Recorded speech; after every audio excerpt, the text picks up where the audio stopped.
Good evening, it's detective time again, for real. There's no fiction, the drama is authentic and you can participate in changing the plot. All you have to do is watch. And remember our phone number, 0500 600 600. It's a free call number to us live here in the studio. First, you may have noticed there's been a wave of attacks on train passengers in the southeast of England, at least half a dozen so far this year. Yet all the episodes appear to be unrelated. In some cases, there have been arrests. We've already appealed on two of them, the Czech student left for dead in a toilet on a train from Hastings to London, and a boy molested between Eastbourne and Victoria. On the second case, a man has now been charged. Tonight, we're asking for help with one of the attacks that is still unsolved, and it's perhaps one of the worst of these crimes. A month ago, during their half-term, three boys, all primary school children, went on a train journey from their home near Brighton, just for the fun of the ride. Well, when they got to Lewes, they thought they ought to go home, and they asked someone fitting the description of this man which train to take. He shepherded them onto one going in the wrong direction, the 1754 from Brighton to Hastings, which left Lewes at 6:09. He terrified the boys into getting off the train at Glynde. Then he took them to nearby toilets where he indecently assaulted all three of them. Shortly after, the group returned to the station and one of the boys was raped. Well, DI Ron Wayner wants help to find the man responsible. Ron, this is a tragic end to what was a half-term adventure for those boys. This is a horrific and awful incident. The three young children, who were just 11, 8 and 6-year-old, got lost, couldn't find their way home, and they went to a man, what any sensible child would do, to seek help. Now, we've seen some of that video footage, a man spotlighted there. You've got two parts of video which you actually want to show tonight, taken at separate times of the day, but they're both significant. Why? The first part of the clip that we're going to see is really important to us because that's at the time that the boys were at the station and they described that man. The second clip is also of interest to us in case it's related to the first man, and we'd seek to identify both of those men to eliminate them from this inquiry. Now, the first one was at about 6 o'clock at Lewes Station in the evening, and the second one was about 3 o'clock in the afternoon at Lewes Station. Now, the first sighting, what description do we generally have of the attacker? Well, we know he's a white man, perhaps 25 years old, 5'4" tall or taller. What is quite interesting that the children say that he had spots about the face and over the forehead, and he had short, gingery hair that was quite short and shaved at the sides. And what was he wearing? We know that he was wearing a blue jacket, possibly a green jumper underneath, wearing blue trousers, and we know that he was wearing white trainers. Did he give any indication as to his identity to these boys? Well, yes, when he was speaking to the kids, he said that his name was Jay, and he was 25 years old. Now that may of course be untrue. He also spoke of his interest of the railway, so perhaps he may be a railway enthusiast. Now, he did take them along part of a railway track, and I believe that he was equally violent then, wasn't he? That's right, there was a stage at Glynde Station when he picked all three children up, starting with the 6-year-old, physically picked them up, walked over to the running rails, shook the child violently over the track. Now, and he also had a gun? Yes, again, later on in the journey, he actually showed the 11-year-old child a firearm. It's been described as a black firearm, about 6 inches barrel. Now, you're obviously appealing for witnesses, and I think there were one or two significant ones on the train that day. Certainly, we know that on the return journey back from Glyde to Morscombe, there was a male passenger just outside the first class compartment, and these kids appealed for help to that man. Now, for whatever reason, the man decided that he couldn't help those children. The man could have been disabled, could have thought it was an ambush. But he's got an opportunity to help those children today by contacting us here at Crimewatch. Ron Wayner, thank you very much. And there is a substantial reward offered here by the rail company. This was a terrible ordeal. Even if it's only a suspicion you have, don't take the chance of another child being put through this. 0500 600 600 is the number to call, or call the incident room where detectives are waiting by the phone on 0171 387 0354. That's 0171 387 0354. Some people think it's wrong to grass, to shop someone or to turn them in, but crimes like that last one are an exception. And almost everyone draws the line at men who offend against the elderly. So far as is known, what we're reconstructing now is an isolated offence. It's a single incident. It happened in Woodingdean in Sussex one afternoon 6 weeks ago. But police and prison officers watching around the country may find they can link it to other crimes elsewhere.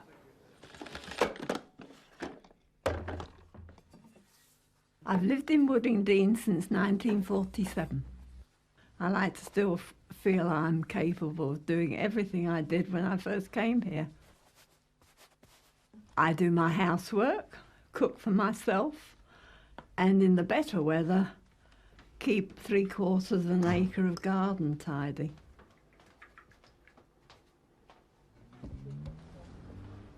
I've got wonderful neighbours.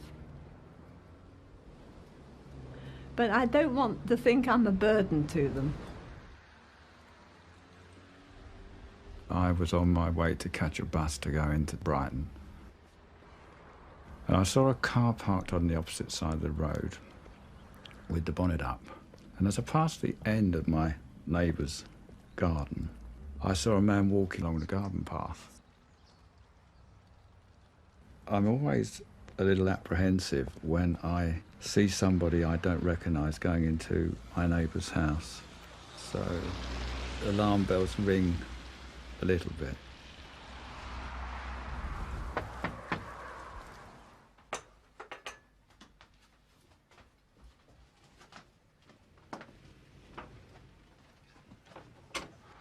Hello, love. Could you spare some water? My car's broken down. Yes, of course. Thanks. Won't be a minute.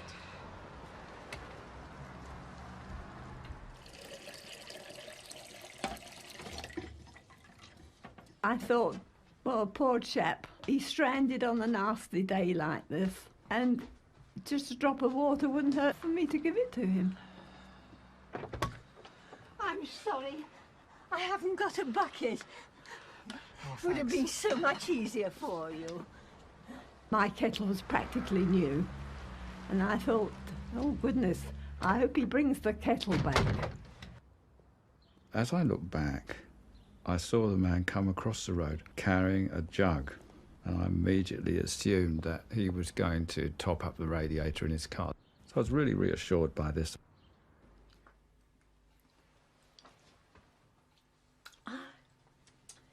Just a minute. Oh, thank you. Oh.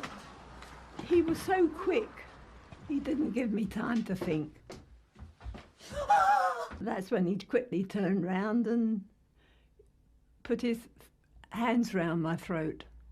If I'd have been stronger, I'd have given him a jolly good kick. Where's your money then? I haven't got any money. You've got your pension. Oh, I've only got £20 shopping money, and my friend gets my pension tomorrow. Oh. If you scream, you'll get this.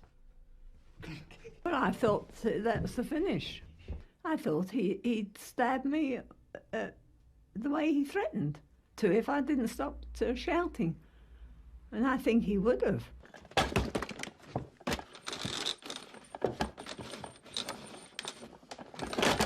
He just broke the flex like a piece of cotton. He was such a brutal kind of man.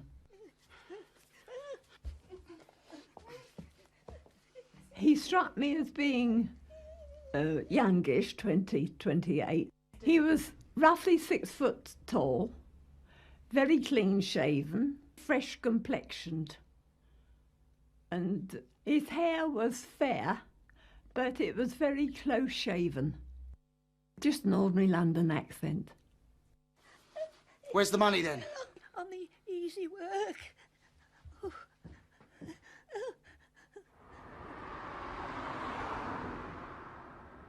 I waited at the bus stop for 5 minutes or so and came to the conclusion that the bus wasn't going to come. So I decided to walk back to the main road and try and catch a bus there.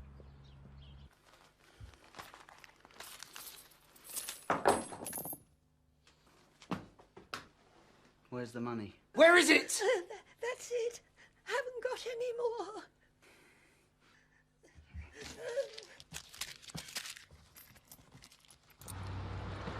The car he was driving was a small metallic silver hatchback, probably a Honda Civic, about 8 years old, and looked to me like a high-performance version of that particular model.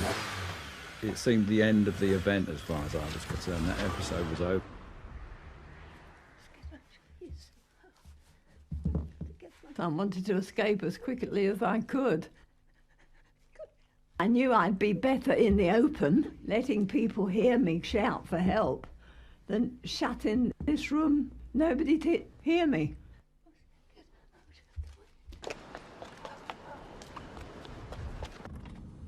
I saw this elderly, obviously dishevelled, worried-looking lady waving. To be honest, I was having such a day. Oh, I don't need this. I'll just pull over. I'll be with you in a minute. And when you heard the words, please, help me, please, can't do nothing but help. There's a burglar in my house. A burglar? Knocking All right. me about, pushing me around. Calm down. Come on, let's go and have a look. Let's go and tore the wire from my oven. All right. He's still in there. All right. She just couldn't get her act together. But once she started saying there's somebody in my house knocking me about, then she looked like a victim. It just doesn't seem right that she should feel vulnerable or not want to be in her own house. It's her territory, isn't it? You're all right. You're all right, darling. So just come on. Okay. So you're in here? Yes, be careful, be careful. He's got a knife. Have you got anything heavy? Oh, yes. Okay, look, it'll be all right. You stay here. Phone the police. Shall I dial 999? Yes, 999. I'll go and have a look. Be all right. Yes. There was a mixture of indignation and annoyance and fear at the same time. Each room I went into, I became more and more aware that I've got to be careful. It dawned on me that I was on my own. I wouldn't be able to get any help from her. So that's when I reached for the frying pan.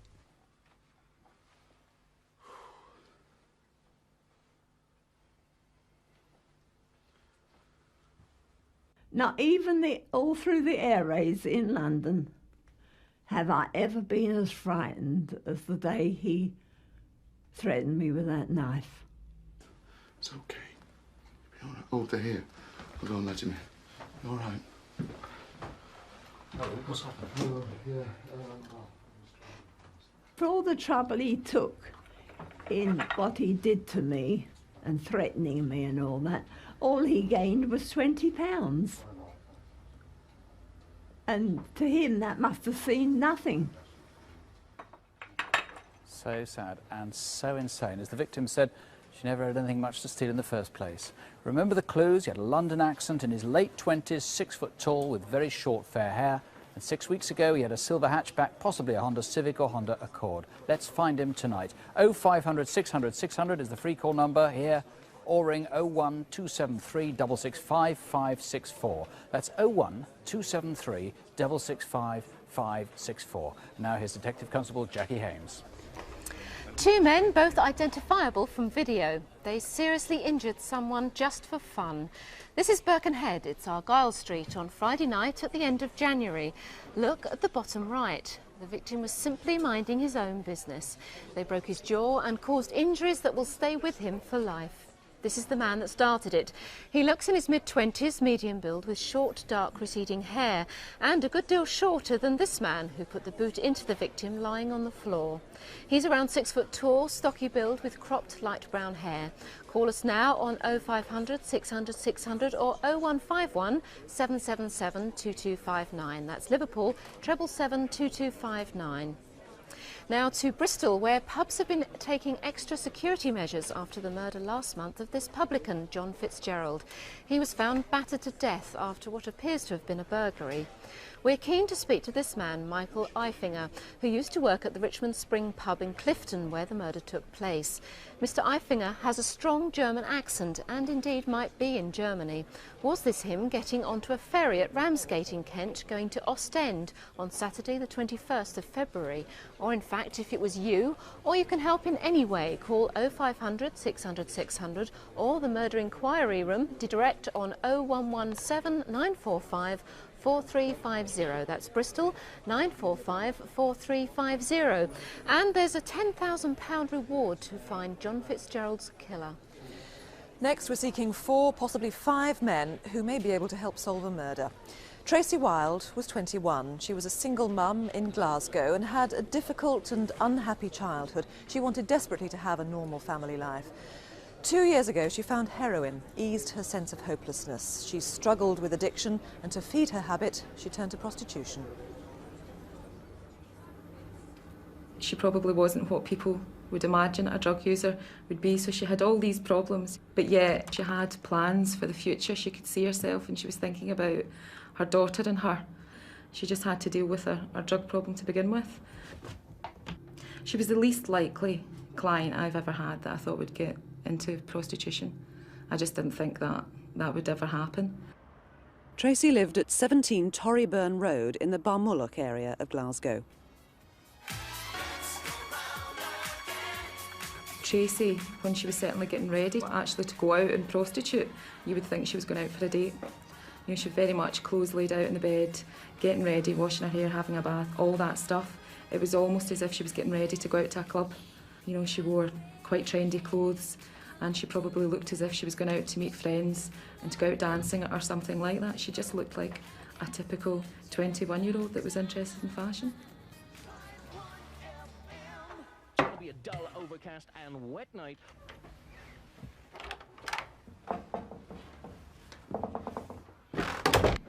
Tracy's flat was a 5 to 10 minute drive from the city centre, and most nights she'd take a cab.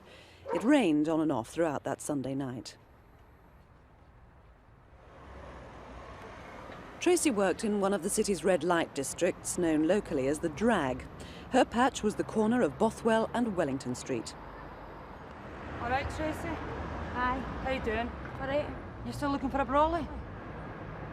Well, I'll lend you my spare if you want. I'll look after it, you know I will. Well, I want it back. I don't lend out my gear. Cheers.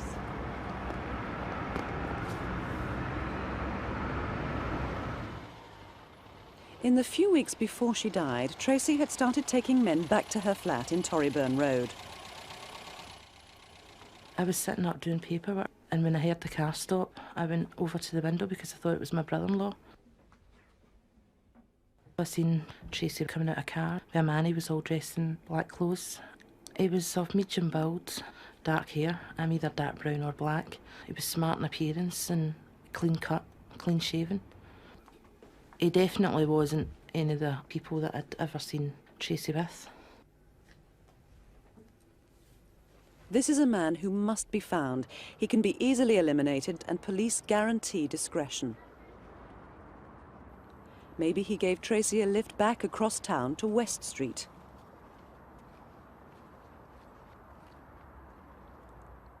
This is inside the centre where Tracy came regularly for new syringes and condoms. Hi there, what's your name? Tracy Wilde. Do I come through?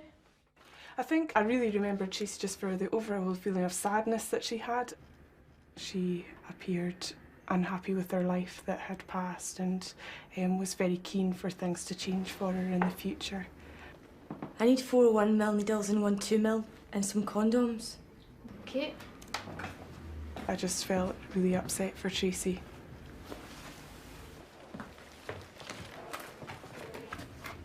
Oh, you've got a kid? A wee lassie. She's 3. She's a wee darling. Oh, she's gorgeous. She's not living with me right now. She's up the road with family. I don't want her to get involved in any of this, so she's better off up there. So you want straight home? No, I'm off to work for a wee while. Right, well, take care, okay? Okay, right, bye. Tracy obviously really loved her daughter a lot and was very keen for things to work out for her daughter. I think long term she would like to have had lots of time to spend with her daughter. Outside, a man waiting for friends remembers Tracy walking towards what he thought was a blue car. Did it belong to the man from her flat?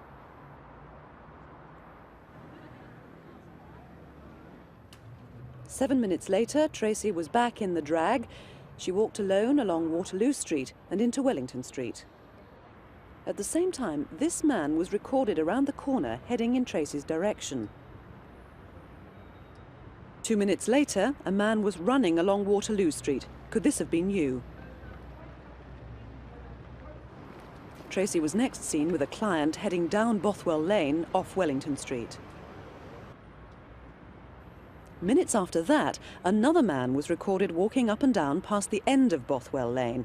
He'd been spotted frequently around the drag that night, but he was never seen approaching any of the girls. Police would like to trace him as he's a vital witness. Soon afterwards, Tracy came back with her client. Unusually, the man now had his arm around her. Was she going voluntarily?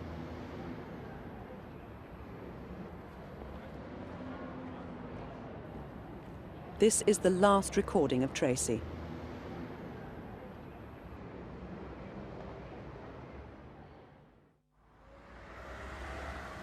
At about 5:30 the next evening, Tracy's drugs worker called round to Torryburn Road.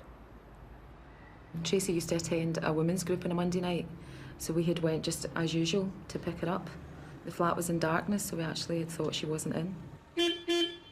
The veranda door was open, which was a bit strange given that it was a very cold November night. Also, her bedroom curtains were closed. She never normally shut them. Soon after, she was found dead in her flat. People forget, you know, they're saying prostitute and drug user. She was a mother. You know, she's got a wee 3-year-old. It's a waste of a life. You know, she had so much to give. She was such, you know, even given all her background and all the problems she had, you know, she was the one who would want to help other people. It was amazing. Well, a very tragic and poignant case. DCI John Sherry, not long ago, we were appealing for information on the murder of another prostitute in the same area of Glasgow. I think, what, they've been 6, roughly, in as many years. Is there any link between them all? No, we have examined every one of them and researched every one to see if there is any link, and there is no link between any of the deaths. So let's go back to some of the footage we saw. The last man seen with Tracy, he is significant, obviously, in your book. Yes, it's very important that this man comes forward. If he does come forward, he can be easily eliminated from a simple DNA test, and I would ask him to come forward. Now, Tracy was murdered in her flat, you know that. So how did she get there that night, do you believe? Well, we do not know how Tracy got to her flat that night. Normally she would arrive home either by taxi or in a client's car, but on that occasion we just do not know. Was anything missing from her flat? Yes, we have discovered that a black rucksack which Tracy was wearing going home that night, very similar to this one, is still missing from her flat. Now, apart from the men that we saw in the film, is there anyone else that you want to trace tonight? Yes, there's a chap who was seen leaving the Archaeus discotheque on Queen Street in Glasgow around about 3 a.m. Now, this man may be completely unconnected with the matter, but he's similar in appearance to a person we'd like to trace. Now, I know you've done an offender profile of the attacker, or the murderer. What sort of person is he? Yes, he's an impulsive person, very selfish, and likes to be in control, particularly of his relationships with women. He will probably be watching this programme tonight, and he will be feeling some remorse, particularly in view of the fact that he's left Tracy's daughter without a mother.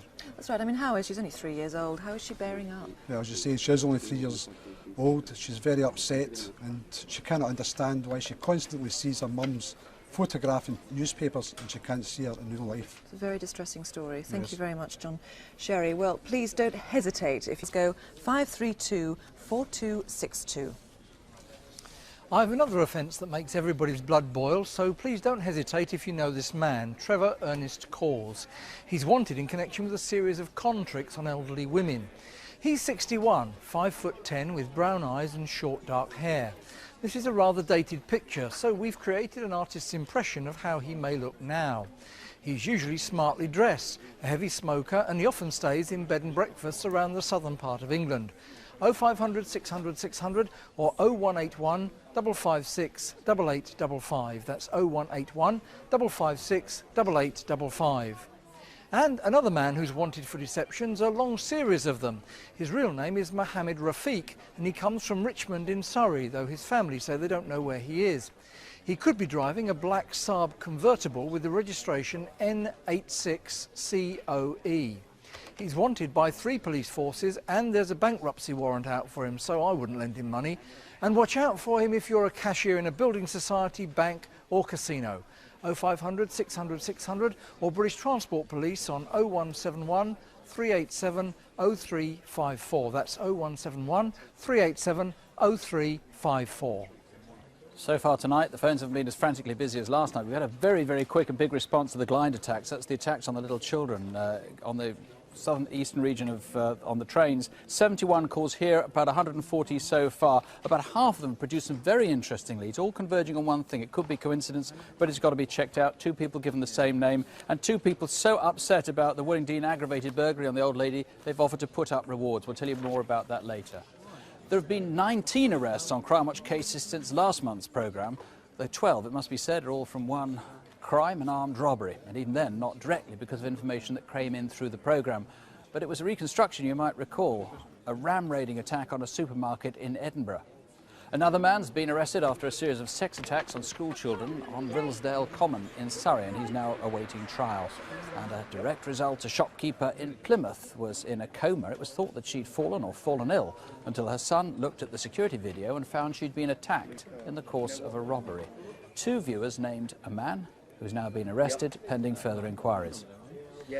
9 months ago, Crimewatch reconstructed attacks on women which had taken place over a number of years. They involved abduction and very serious sex assaults. Police mounted a combined operation called Operation Lynx, led by an assistant chief constable. As you may have seen yesterday, a man was charged with kidnap, with rape, robbery and indecent assault. We can't say more tonight because we mustn't prejudice his trial, and he's due to appear in court on Friday. There was an electric atmosphere in the studio last month as on case after case, viewers seemed to converge on the same names. On one case, 18 people called in and named the same man. Inquiries are progressing on all the cases featured in last month's reconstructions. And the day after the programme, a passing policeman saw one of our wanted men and arrested him. If you've ever been a victim of car crime, you'll want to help find this man. He's smiling while using someone else's credit card. The card had been stolen in Cambridge, where a car's windows were smashed while the owner was at work. This picture was taken last September. Who is this young man who's repeatedly trying to get cash and looking so pleased with himself? He's mid-20s, short dark hair. 0500 600 600 or Cambridge Police on 01223 358 966. That's Cambridge 358 966. Now, an unmissable picture. If you know this man, you couldn't fail to recognise him. He's in a bank in Guildford, Surrey, and has a credit card that's just been stolen from someone's wallet at the nearby university. He's trying to rifle the victim's bank account. This man's in his late 30s with reddish-brown hair and a ruddy complexion. If you know him, you might not have thought of him as a crook until now. Do tell us who he is and where he is tonight. 0500 600 600 or 01483 531 111. That's Guildford 531 111. You may remember a reconstruction from October last year, the attack on an elderly man, George Dean, as he did his washing in a laundrette in Kilburn in North London. 3 eyewitnesses helped us tell the story. The 2 men on the floor, the younger one on top and the older one on the floor. Mum, I'm going to have to go. I think there's a fight. Get off! Quick. There's a fight in the laundrette. So I thought I could go and stop a fight. So I walked to the laundrette to find out what was happening. And as I got to the window of the laundrette, a guy came out of the laundrette, knife in hand. As I dropped my hands, he ran. He just come out of nowhere. He was that close, I could have just put my foot out and he would have went over. But at the time, I didn't know that he'd done anything. I felt anger and sadness to know that that's where we come to die. Well, several Crimewatch viewers called. 2 crucial witnesses were identified, and some of the leads are still being followed up. But now, take a look at this. This is washing that was left in the laundrette on the day of the murder, and no one has come to claim it since. There's children's clothing here for a boy or boys aged somewhere between 8 and 12, and perhaps also for about a 3-year-old as well. And this is for an adult male. It's extra large. It's a T-shirt, size 30. There we are. We have 2 here, actually, quite distinctive logos on both of them. Trousers, distinctive again, with a size 36-inch waist. So do you recognise anything? Notice also this brightly coloured T-shirt and those little small trousers down there as well. and also these rather distinctive stripy shorts. Was all this left by someone completely unconnected with the crime, or can you link any of this stuff with this man? Now, this is the e-fit compiled by a witness to the stabbing. 0500 600 600 or 0181 358 1753. That's 0181 358 1753, and there is a £5,000 reward involved. Now, a stream of offences that, taken together, are coming to represent a serious threat. And it's not as though it's happening in a well-known crime hotspot. These are attacks in a community in Sussex where serious crime is unusual and clear-up rates are pretty high. Perhaps one man, or perhaps a whole gang, has been causing trouble in Haywards Heath.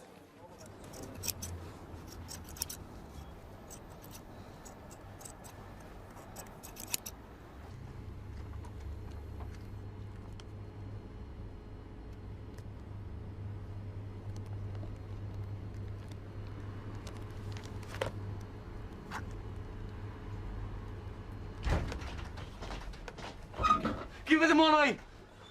Take it, just take it. Just the notes! I remember thinking, oh God, because as soon as I saw him, I realised what his intentions were.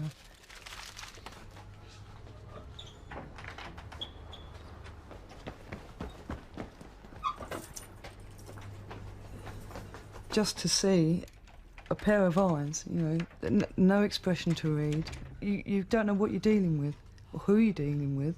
It's just horrifying.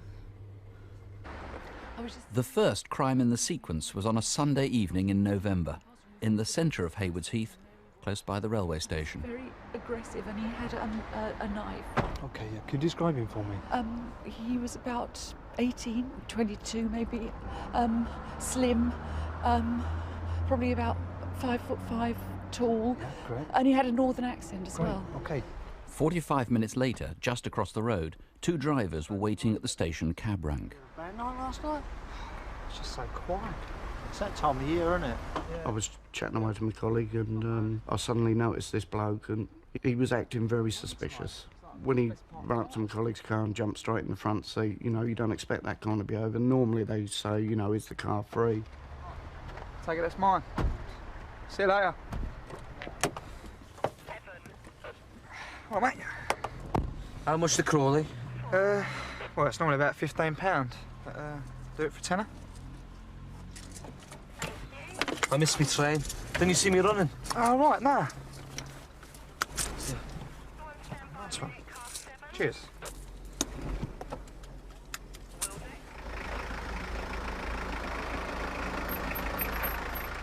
Sometime later I heard that there'd been a robbery at Elite and I put two and two together and I just actually presumed that my colleague had took this guy in the car by the way he was behaving. So you working at the moment? Yeah, I'm a self-employed roofer. I'm working in Haywards Heath. But you live local? I live in Hawley. Why Crawley then? Wouldn't it be easy for me to drop you off at Three Bridges? You can pick up a train from there. Yeah, all right. 49. No, don't do that. Don't do that. Do you 49? Well, it's just for insurance purposes, mate. Yeah, go ahead. Yeah, 49, yeah. Change of plan. Dropping off at Three Bridges instead of Crawley, over. Thank you, 49. Just in case I get another fare, mate. As the journey went on, he started to get more and more nervous, and I thought, oops, I've made a mistake, I'm in trouble. I'm sure he was, you know, druggy or very tired because his eyes were very dark-socketed and very slitty. He started to get more and more nervous, and I thought, well, he's building up, he's going to do something here, he's going to knock me on the head and run. The police are everywhere tonight. Yeah, they seem to pull you up for anything nowadays. I described the man as 5'6", 5'7" in height, mid to mid-20s, pretty scruffy looking, a lot of stubble. I think he had reddish or brown hair, perhaps a northern accent, some sort of accent. See, I've been doing all sorts of hours doing this sort of lark, I tell you. A nightmare. Seems like you got to work all night. It did make me feel very vulnerable as a taxi driver. I must admit, it made me think twice about whether I want to carry on with this occupation. At the end of the day, it probably only happened once in my lifetime as a cabbie. It's happened and I got out of it, so I was lucky. He got out of the car so quick that I just thought, oh, thank God for that car. 5 days later, back in Haywards Heath. It was like the last hour of my shift and I was just getting ready to cash up. I'd heard about the robberies and I didn't think we'd be done. I want the video. I don't know how to work it. Give me the flags and the money. It's one of the risks, you know, you're handling with money, and it was about Christmas time, people get desperate. Yeah, what sort of fags do you want?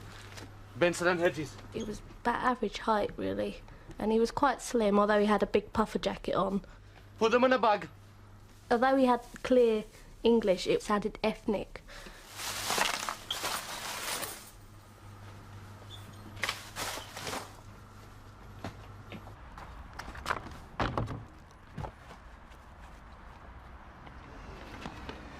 Eight days later, in Lewis Road, on the edge of Haywards Heath.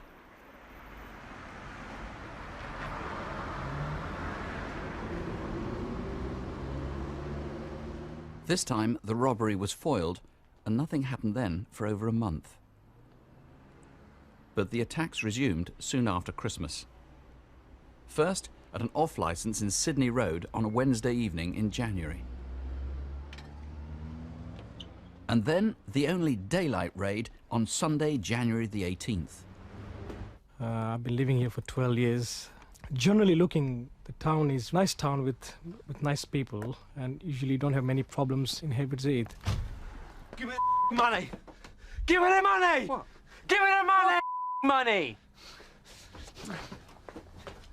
Initially, I was in a terrible shock.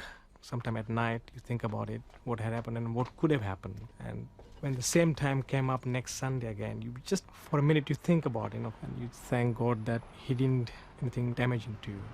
You see a man running by? Yeah, he went up that way. He just tried to rob me. Really?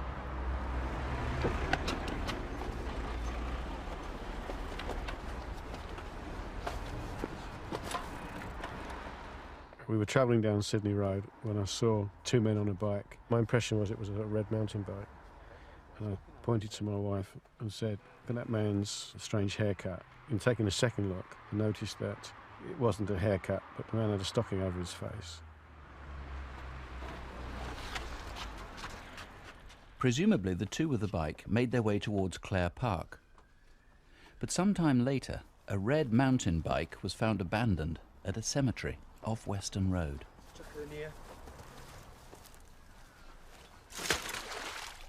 We'll come to the bike in a moment, but Matt Mears, tell us first about this clothing that was dumped. Well, with the items that we found include this black flying jacket, as you can see, with an identifiable label.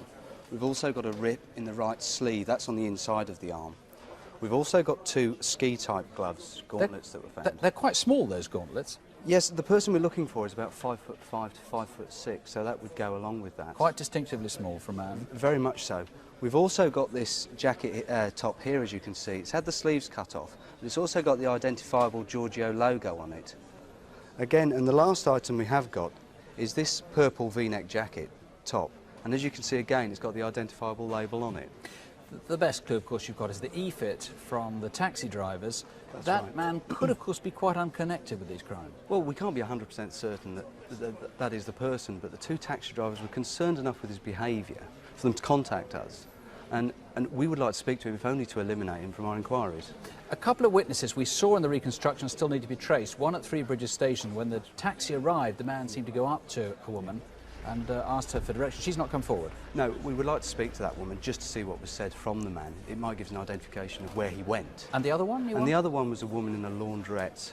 It was near the newsagents in Haywards Heath, and she actually spoke to the man from the newsagents and saw the people run past the window. Right, these offences were between November and January in Haywards Heath. That's right, Now, the significance of the red bike, tell us about the getaway bike, or the bike that was dumped. We have found a red bike. We have no reports of any stolen or lost bikes in the area, so we'd like to know whose it is to see if it was part of these raids.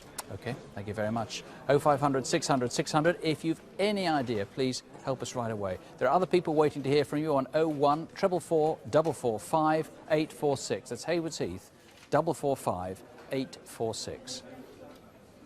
Last October, a man walked into a pawnbroker's and used a stolen credit card to buy some jewellery. In fact, the card came from a burglary. As you can see, his hair is quite distinctive, with short dreadlocks and shaved sides. He's mid to late 20s, roughly 5'10", with scars on the middle finger of his left hand, which he used as the reason for his poor signature.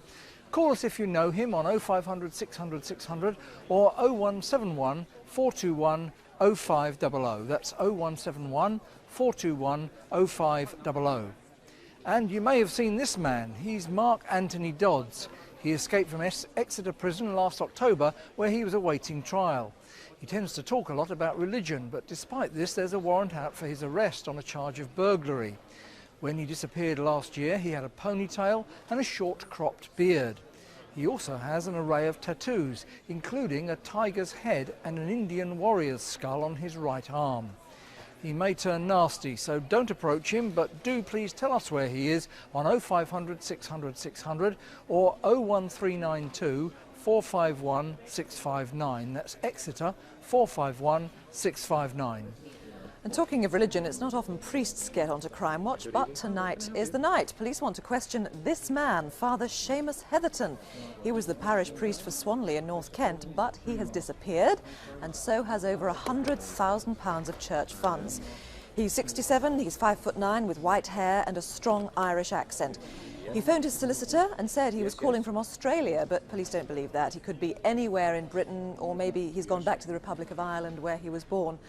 0500 600 600 or call the police on 01622 654 321. That's Maidstone 654 321. And a brief look at the calls that have been coming in so far. Many calls on the robbery involving that dear lady in Woodingdean in Sussex. One person from Shropshire, a lady from Shropshire, has called to offer a £500 reward because she says it could have been her. She feels as vulnerable. And a man from Somerset has offered a reward of £5,000. 6 calls on the Tracy Wilde murder.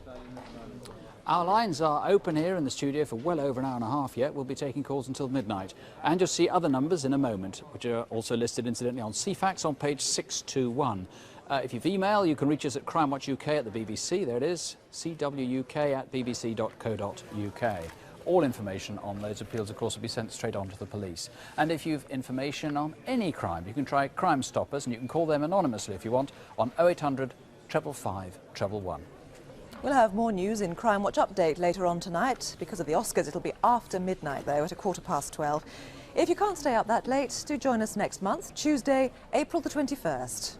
Calls to Crimewatch work, and for all the unpleasantness we've shown, there's a great deal of goodwill out there. Thousands of people are trying to help, so don't have nightmares. Sleep well. Good night. Good night.